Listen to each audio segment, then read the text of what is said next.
drift by my window. The falling leaves of red and gold.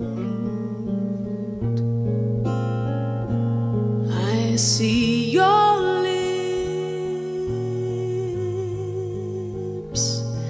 the summer kisses, the sunburned hands I used to hold. Since you went away, the days grow long, and soon I'll hear old winter's song. But I miss you most of all, my darling. When autumn leaves start to fall,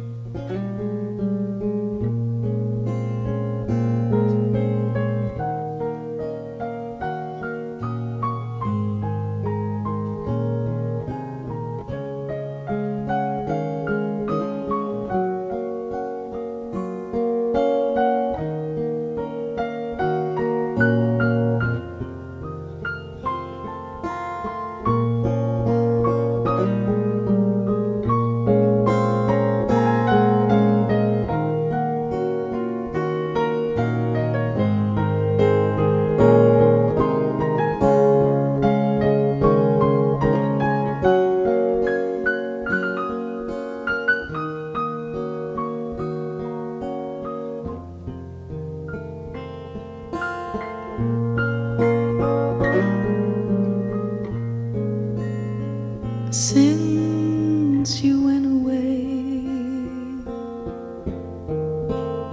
the days grow long, and soon I'll hear old winter's song.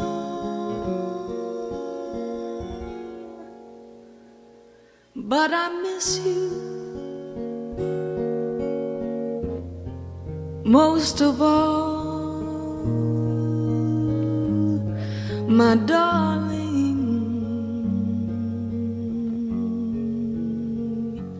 When autumn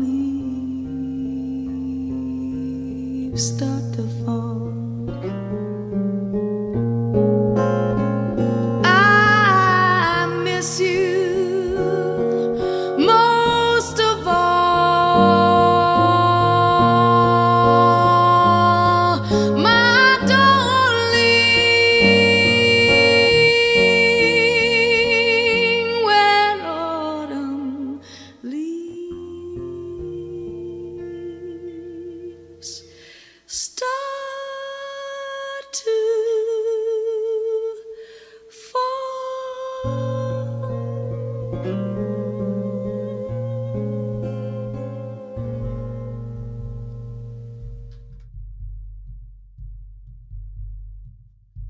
Dear President Obama, as you know, the Darfuri people have been in crisis since 2003.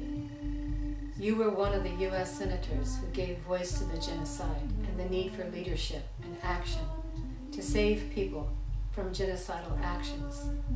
And now, as president, I hope you will act in a leadership role, especially now since President Bashir is expelling the very agencies that have been at the front of helping the helpless. Those citizens of us who have been taking a stand against genocide are extremely concerned that the non-governmental organizations that have provided water, food, and medical services to the victims of a genocidal government are being forced out by Bashir.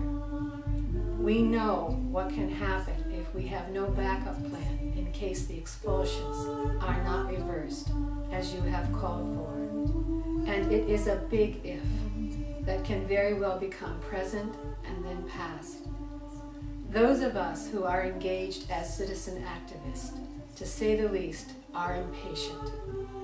Many of us are angry that we are still having to ask our elected representatives to do the right things regarding such tragic inhumanity.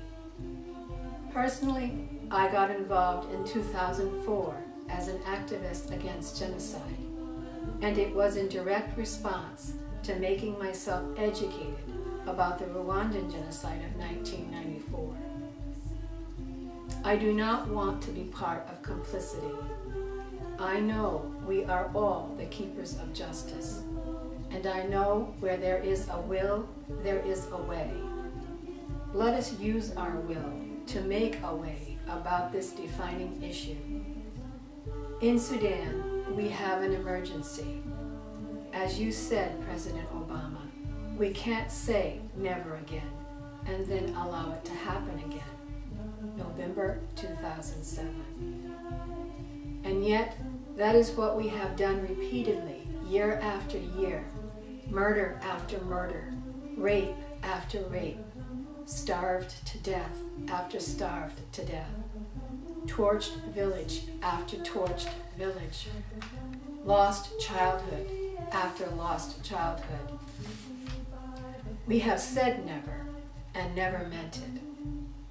I took time off my Darfur activism to work as a volunteer in New Hampshire the week running up to primary, and in my home state of Rhode Island, and phone banking for New Jersey for the Obama for America campaign.